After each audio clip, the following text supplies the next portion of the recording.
had, abusive relationships, toxic relationships, all of these things because I let one person determine my self-worth. When I was 4 years old, I was in a very bad car accident that left me with over 500 stitches on my face and severe facial scarring.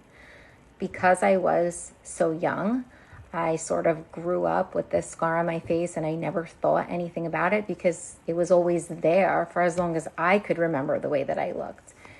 It wasn't until middle school when someone made a comment about my face and started teasing me about the way that I looked that I suddenly became very aware of this scar that at one point meant nothing to me, but now meant everything to me.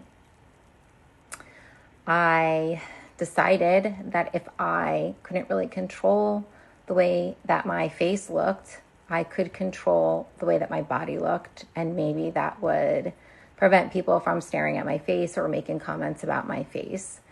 As you can imagine, this eventually led to an eating disorder that I wasn't treated for until I was 38 years old. When I was in treatment at 38, I learned that I gave these people way too much power over my life. I had dozens of surgeries to try to eliminate the scarring. I was close to organ failure in an eating disorder unit.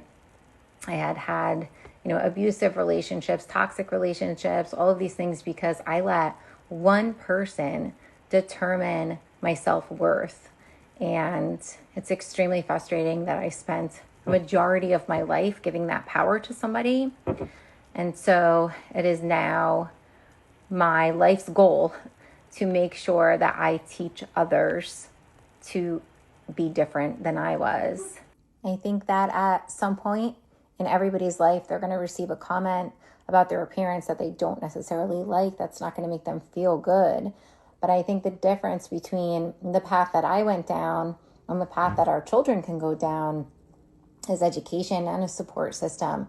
And I think that teaching our kids at a young age confidence and self-worth, giving them the correct tools that they need to navigate situations where they receive comments like this is going to make all of the difference.